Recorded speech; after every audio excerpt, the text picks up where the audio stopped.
All right, in today's lesson, we're going to be talking about solving linear trig equations. In the next video, we're also going to be talking about solving quadratic linear equations. We know that these ones are linear because they're all going to have a degree of 1.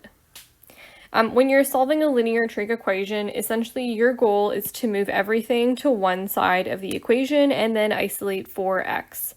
We are likely going to be needing to use the cast rule as well as special triangles depending on the question.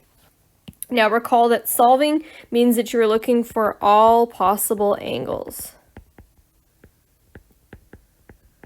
Okay, and oftentimes, like you'll see in our first question here, we are given a restriction on our answer. Because trig functions are all periodic, they could go on forever. So we could be listing them forever and ever and ever. And so we include these restrictions as a indication of how many answers or within what bounds we want our answers to be. Let's do our first one. Solve root 2 sine of x minus 1 is equal to 0. Okay, I'm just going to rewrite my question down here. And I can begin to rearrange to isolate for x.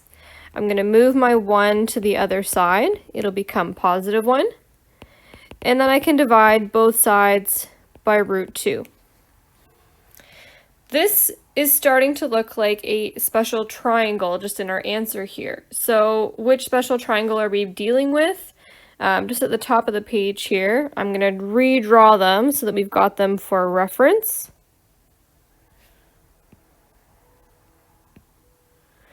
There was our pi over 3, pi over 6 triangle. And then there was our pi over 2 triangle. And that was, I think, 1 root 2.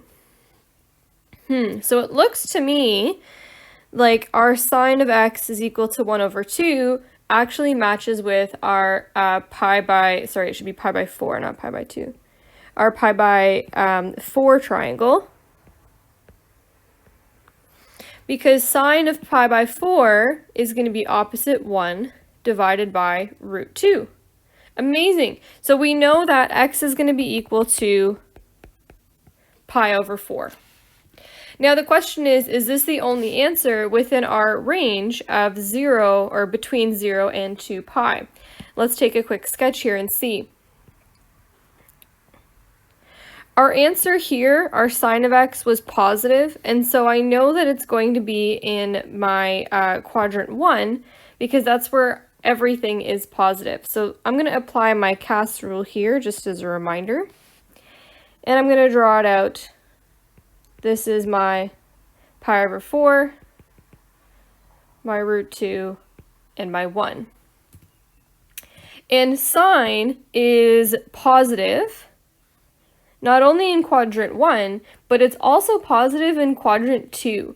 So we're going to have a second answer here because it is positive in a second quadrant. And where is that going to be? Well, let's draw another triangle here with an angle with a related acute angle of pi by 4. Opposite is still positive 1 and hypotenuse is still root 2. So this works out perfectly. And at what angle is that one? Well, we need to always start from our positive x-axis, and in this case, we are able to count up by pi by 4s. I've got 1 pi by 4, 2 pi by 4, 3 pi by 4s. So all the way over here is 3 pi by 4, which is the second possible angle that makes this equation true. So we have two answers here, pi by 4 and 3 pi by 4. Amazing. Let's do another one here. Solve 2 cosine of x plus root 3 is equal to 0 anywhere between 0 and 2 pi. So dealing with the same restrictions here. Here we go. I'm going to rewrite my equation.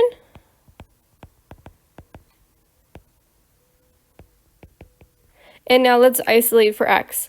I'm going to move the root 3 to the other side. And I'm going to divide both sides by 2. So I've got 1 here. It looks to me like this is probably going to be our pi by 3, pi by 6 special triangle. I'll just redraw it here real quick for reference. Ooh, there we go, straighten out line.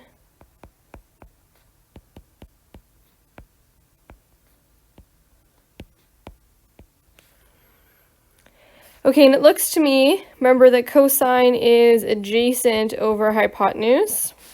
So in order to get an adjacent of root 3, my angle must be pi over 6. Okay, so that's my related acute angle.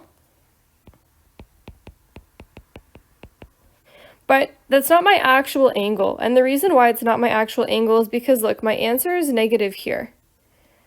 So I must be working in a quadrant where cosine is negative.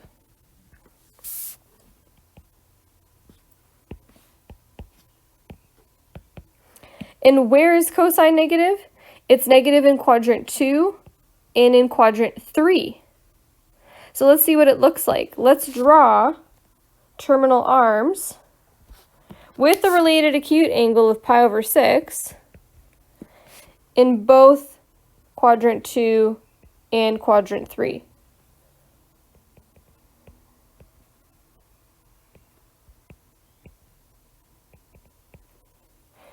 Both of these have an adjacent side of negative root 3. That should be a 6 over here. There we go. Okay, and so what we need to do is we need to say, okay, well, our first angle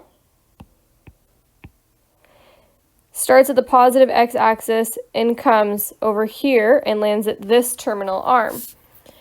Where's that guy located? Well, it's located at pi, take away pi over 6.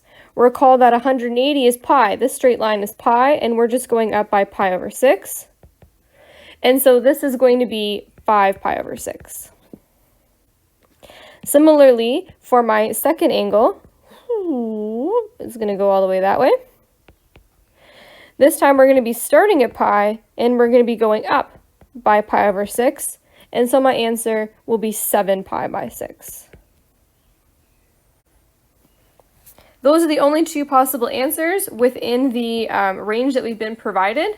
And so we can just simply write, if you wanted to add a therefore statement, x is equal to 5 pi over 6, comma, 7 pi over 6. And we'll do one more example, this time involving tan. Again, we've got restrictions on our answer, everything between 0 and 2 pi. There we go. I'm going to rewrite my equation.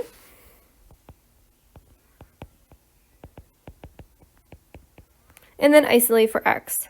I'll divide both sides by 3. And then subtract 1 from both sides. And I'm just going to simplify the right-hand side there. It'll become negative 1 over 3x. Now, this ratio is not one of our special triangles.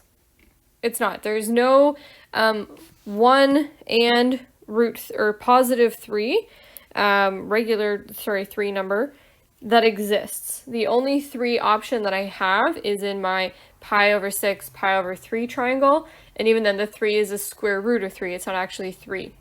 So there's nothing that we can do here other than go back to the basics and what we saw in grade 10, which is take the inverse of tan.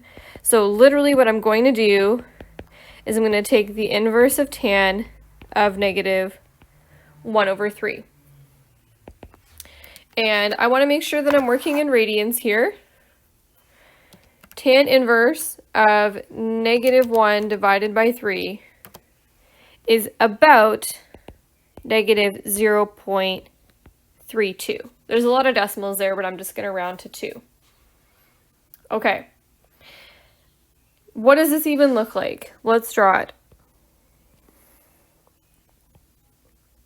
And I know we've really been used to writing everything in terms of pi, but let's just add some labels onto our Cartesian grid here in terms of decimals, because now we're working in decimals.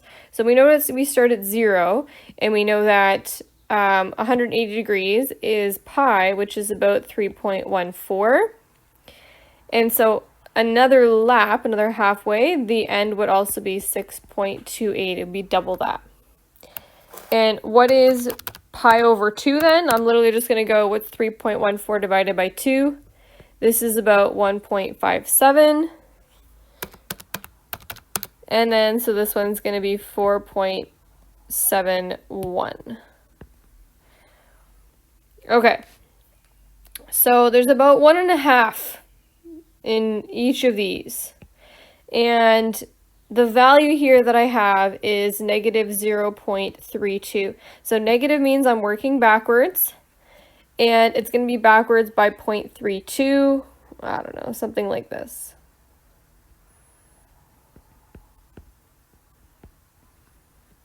Negative 0.32. Okay, I'm going to apply the cast rule,